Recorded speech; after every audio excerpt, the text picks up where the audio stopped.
Hello प्रिय विद्यार्थियों, good afternoon.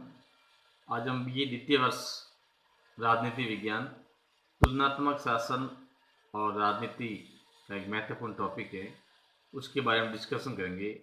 आज हम जिस टॉपिक के बारे में डिस्कशन करने जा रहे हैं वो ब्रिटिश शासन व्यवस्था का एक पार्ट है। और ब्रिटेन की जो कार्यपालिका के बारे में आप जानते होंगे, ब्रिटेन की कार्यपालिका में सम्राट और राजमुकुट नामक जो संस्था है बहुत ही एक महत्वपूर्ण स्थान रखनी है। उससे संबंधित एग्जाम में कई प्रकार के जो प्रश्न आते हैं, जो प्रश्न किस टाइप के आते हैं पहले तो आप लोग ये ध्यान दो। जैसे पहला प्रश्न है कि सम्राट मृत है, सम्राट चिरंजीव हो, ठीक है ना, उक्त कथन को स्पष्ट कीजिए, इस टाइप का प्रश्न आता है। यहाँ पे सम्राट या राजा और राजमुकुट में क्या अंतर है, स्पष्ट कीजिए। या सम्राट राज करता है, शासन नहीं कर सकता, उक्ति को स्पष्ट कीजिए। सम्राट कोई गलती नहीं कर सकता, इससे क्या तात्पर्य है। ब्रिटेन में राजतंत्र की निरंतरता के कारण, तो बताइए। तो इस प्रकार के आपके एग्जाम में जो प्रश्न पूछे जाते हैं, तो आज हम इसके बारे में बात करेंगे कि ब्रिटेन की कार्यपालिकाएं उसमें सम्राट और राजमुकुट का जो पद है इसकी किस प्रकार की व्यवस्था है। तो पहले तो हम बात करते हैं कि सम्राट और राजमुकुट हैं, इसकी ऐतिहासिक पृष्ठभूमि क्या रही हुई है। यहाँ ब्रिटेन की जो शासन व्यवस्था है, ब्रिटेन की जो राजतंत्रात्मक शासन व्यवस्था है, उस राजतंत्रात्मक शासन व्यवस्था में सम्राट और राजमुकुट का क्या रोल होता है उसके बारे में बातचीत करेंगे। तो सम्राट वो व्यक्ति जो किसी विशेष समय में ब्रिटेन के शासन का प्रमुख पद पर आसीन होता है। और राजमुकुट की जहाँ बात करते हैं तो राजमुकुट शक्ति का प्रतीक होता है जिसे सम्राट सिर पर धारण करता है, जो ब्रिटिश प्रजा के अनुसार विधिवत समारोह का आयोजन किया जाता है। ब्रिटेन में एक परंपरा है या प्रथा है, और उस प्रथा के अनुसार एक समारोह आयोजन किया जाता है। और समारोह के दौरान जो सम्राट होता है, सम्राट के सिर पर राजमुकुट को धारण किया जाता है।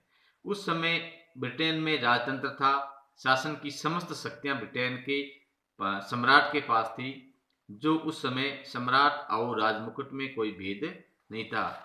जब ब्रिटेन में पूर्णतया राजतंत्रात्मक शासन व्यवस्था थी, तो उस समय तो स्थिति ये थी कि सम्राट एवं जो राजमुकुट है उसमें किसी प्रकार का कोई अंतर नहीं होता था, क्योंकि सम्राट में ही समस्त प्रकार की शक्तियां पाई जाती थी और सम्राट ही राजमुकुट को धारण करता था। लेकिन हम देखते हैं कि सम्राट ही राजमुकुट और राजमुकुट ही सम्राट था, लेकिन उत्तरोत्तर ब्रिटेन शासन व्यवस्था में राजतंत्र के स्थान पर लोकतंत्र शासन व्यवस्था स्थापित हो गई, और तब से सम्राट और राजमुकुट का महत्व और बढ़ गया। राजमुकुट शाब्दिक अर्थ में सत्ता का प्रतीक है, जिसे सम्राट राजपद ग्रहण करते समय मस्तक पर धारण करता था। लेकिन वर्तमान में यह एक संवैधानिक संस्था है जिसमें सम्राट, कैबिनेट, लोक सेवाएं और वे सभी जिनके द्वारा प्रशासनिक सत्ता का उपयोग किया जाता है, अर्थात राजमुकुट का तात्पर्य संपूर्ण सरकार से माना जाता है।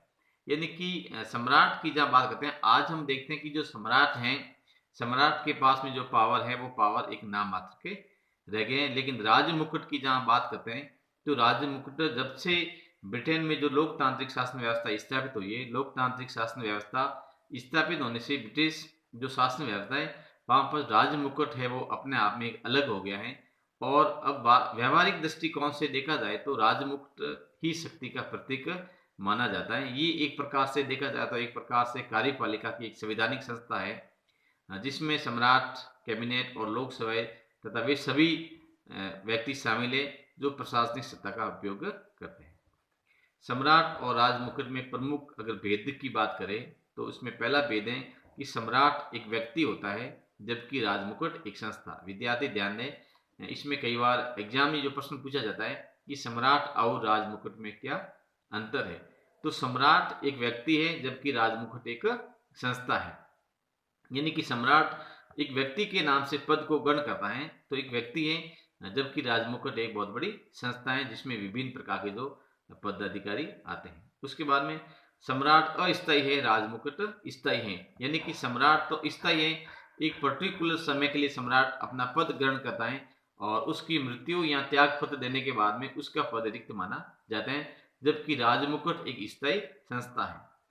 सम्राट व्यक्तिक है, राजमुकुट सामूहिक है। यानी कि सम्राट है वो एक व्यक्तिक इंडिविजुअल है, व्यक्तिक है, जबकि राजमुकुट है वो एक सामूहिक है। वास्तविक प्रशासन में सम्राट शक्तिहीन है, राजमुकुट ही सर्वशक्तिशाली है। ब्रिटेन में कहावत है कि जैसे जैसे प्रजातंत्र का विकास होता है, राजमुकुट की शक्ति बढ़ती जाती है। यानी कि ब्रिटेन की जो पार्लियामेंट है, जब से ब्रिटेन में पार्लियामेंट की जो शासन स्थापित हुआ है, तब से वहाँ की हम देखते हैं कि राजमुकुट की जो शक्ति है उसमें वृद्धि हुई है। राजमुकुट की शक्तियाँ अथवा सैद्धांतिक रूप से देखा जाए तो राजमुकुट और सम्राट का जो अस्तित्व है, इसमें किस प्रकार की जो शक्ति है, तो सैद्धांतिक रूप से ब्रिटिश सम्राट व्यवस्थापिका का अभिन्न अंग होता है। प्रशासन का अध्यक्ष इंग्लैंड, वेल्स, उत्तरी आयरलैंड और स्कॉटलैंड में न्यायपालिका का प्रधान है। समस्त संवैधानिक एवं चर्च का अध्यक्ष भी है। राजमुकुट की निम्नलिखित शक्तियां हैं। तो ब्रिटेन की हम बात करते हैं कि ब्रिटेन का जो राजमुकुट है, राजमुकुट की शक्तियां हैं, अथवा सैद्धांतिक रूप से हम कह सकते हैं कि जो सम्राट की जो शक्तियां हैं, तो इस प्रकार से इसमें जो शक्तियां हैं, कार्यपालिका से जो संबंधित शक्ति इनके पास में समस्त राष्ट्रीय कानूनों की क्रियान्विति करने का उत्तरदायित्व है सम्राट के पास में होता है। राजमुकुट प्रधानमंत्री एवं अन्य मंत्रियों की नियुक्ति करता है। राज्य के सभी उच्च अधिकारियों एवं जल, थल, वायुसेना के पदाधिकारियों की नियुक्ति करना, विदेशी संबंधों का निर्धारण करना, राजदूतों एवं वाणिज्यिक दूतों की नियुक्ति करना, युद्ध की घोषणा एवं संधि वार्ता करना, अपराधियों को समाधान या दंड देना, राष्ट्रीय कोष पर नियंत्रण एवं बजट की स्वीकृति, मंत्रियों के कार्यों को देखना, स्थानीय प्रशासन की देखभाल, जहाँ स्थानीय प्रशासन केंद्र के वहाँ स्थानीय प्रशासन केंद्र के अधीन है। हम देखते हैं कि ब्रिटेन की जो शासन व्यवस्था है, तो वहाँ पर सेपरेशन ऑफ पावर नहीं है, यानी कि वहाँ पर एकात्मक शासन व्यवस्था पाई जाती है। तो ऐसी स्थिति में जो प्रशासन की समस्त प्रकार की जो शक्तियाँ होती हैं वो केंद्र सरकार के अधीन होती हैं। अगला जो इनके पास में जो पावर है वो है व्यवस्थापिका से संबंधित शक्तियाँ। तो लोकसभा का निर्माण करना, पीर बनाना, लोक सदन की चुनाव तिथि को घोषित करना, संयुक्त अधिवेशन बुलाना तथा उसको स्थगित करना, लोक सदन को निर्धारण करना, संसद के आरंभ में भाषण देना, इस प्रकार से जो कार्य वो सम्राट के द्वारा संपन्न किए जाते हैं। विधेयक पर अंतिम हस्ताक्षर करना, अध्यादेश जारी करना, संपरिषद का गठन करना, ये जो कार्य होता है सम्राट का, ये व्यवस्थापन संबंधी कार्य होता है। उसके बाद में अगर न्यायिक शक्तियों के बारे में बात करें तो सम्राट के पास में न्यायिक शक्तियों के बारे में कौन कौन से जो पावर होते हैं, तो सम्राट को न्याय का स्रोत माना जाता है। न्यायाधीशों की नियुक्ति करना, संसद के प्रार्थना पर कार्य करना, पदाधिकारियों के दंड को कम करना, अंतिम अपीलों को सुनना, इस प्रकार से ये सम्राट में एक न्याय से संबंधित उनके पास में शक्तियाँ होती हैं। धार्मिक क्षेत्र की शक्तियाँ की जब बात करते हैं तो इंग्लैंड में एंग्लिकन चर्च हैं, जिसमें रानी एलिजाबेथ के समय से ही सम्राट उसका प्रमुख है। चर्च के समस्त पदाधिकारियों की नियुक्ति करना और बिशप, डीन एवं कैनन की नियुक्ति करना सम्राट का ही कार्य होता है। और एक प्रकार से देखा जाता है तो सम्राट एक धर्म रक्षक के रूप में भी कार्य करता है। सम्राट एक सम्मान का भी स्रोत माना जाता है। तो ये भी इसमें एक है कि राजमुकुट ब्रिटेन के नागरिकों के सम्मान का एक सूचक है जो इन्हें उपाधियां प्रदान करता है, जैसे ड्यूक, वेरन, अर्ल, नाइट तथा लॉर्ड इत्यादि। तो इस प्रकार से ये तमाम प्रकार की जो शक्तियाँ होती हैं, ये शक्तियाँ सम्राट के द्वारा ही प्रदान की जाती हैं। क्योंकि हम देखते हैं कि ब्रिटेन की जो शासन व्यवस्था है वो वहाँ पर पार्लियामेंट्री शासन सिस्टम है। तो ऐसी स्थिति में वहाँ की जो कार्यपालिका है वो दोहरी कार्यपालिका है।